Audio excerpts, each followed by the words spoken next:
guys good? Are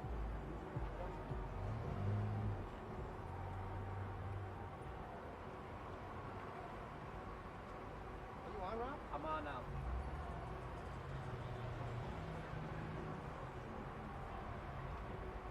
Yep.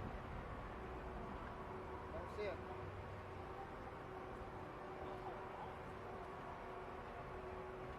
Okay, you good. Rob, you good? Rob, you good? Okay.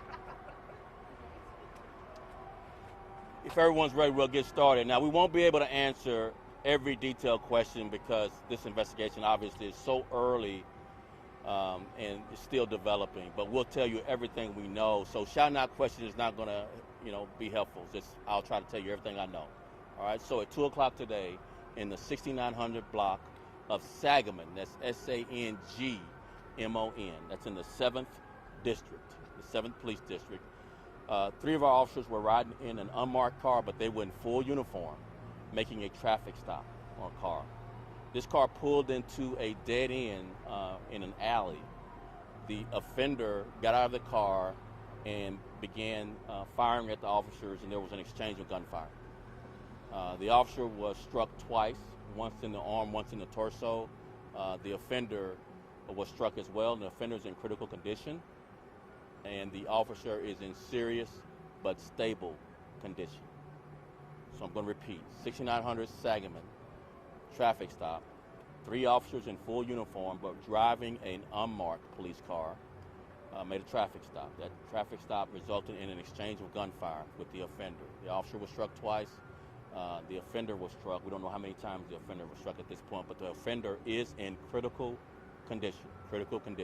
The officer is in serious but stable condition. So I answered just a few questions, but I may not be able to go into any further detail. Have you been able to speak to the officer? How's the officer? I have. I spoke to the officer, spoke to his team members. The officer's in what's expected, obviously recovering. Spoke to the doctor. His team members are all shook as well. I mean, it's obviously the 3rd time this week in Chicago officers have been shot. This is the 2nd time a 7th district officer had been shot in the last 7 days.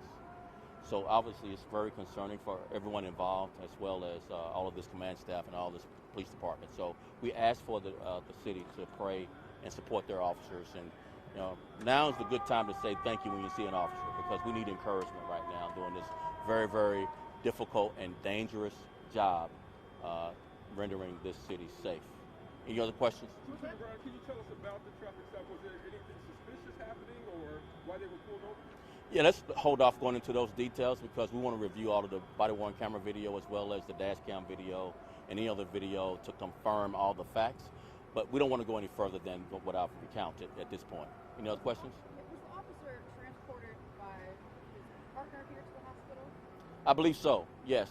And that happened when the 7th district officer was shot earlier in the week as well. So it's obviously a quick route here, and getting care, stopping bleeding is really critical.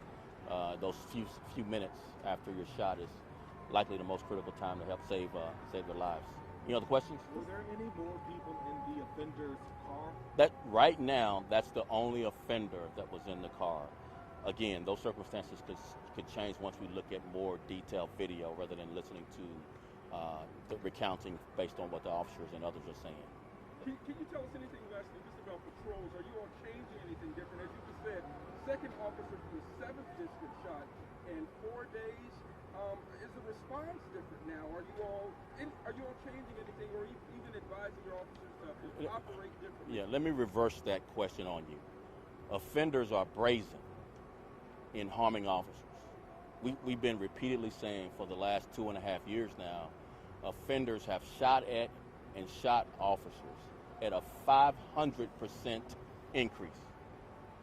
The highest number of officers shot at or shot on record in Chicago, a 500% increase of offenders brazenly shooting at and shooting Chicago police officers. Last question, anyone? How old is he, and just how long has he been with the We're not ready department? to release that yet. Thank you all so very much. I appreciate it. Yeah. We'll update on things as the investigation continues. No, just the other department was just checked out. But just checked out. Yeah, Just routine check. Yeah, Okay. yeah. They were not injured. No. No, no. Officers are always checked out just to make sure they're involved in a critical situation. You know, they just check them out to make sure that they're doing okay. But they were not injured. Who was shot in Englewood a few days ago? How is she doing? Is she still in the hospital? She is. She's still hospitalized. Yeah, it's up there. Serious and stable. That's the last update that we had. Her condition was serious but stable. And this is She's still here. too, right? That's what this is. Too serious but stable. You're absolutely reported that she was released yesterday. No, Not at all. she has not been released Okay. at this point. And the offender, we don't know how many times he has been shot. Which? They were shot. In this one? This one, no, they're still working on it. Yeah. Oh, yeah. Yeah, why is that taped off? Did they self-transport? Yeah, they did. Okay. Yeah. And would they routinely do that with 3 officers? There are 3 officers.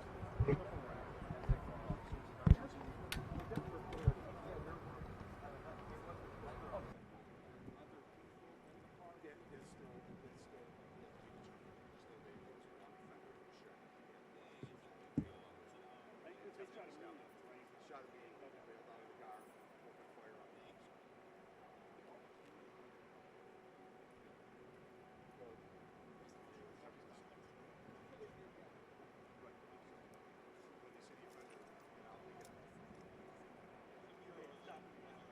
When they see the offender, you know, they get all right, guys.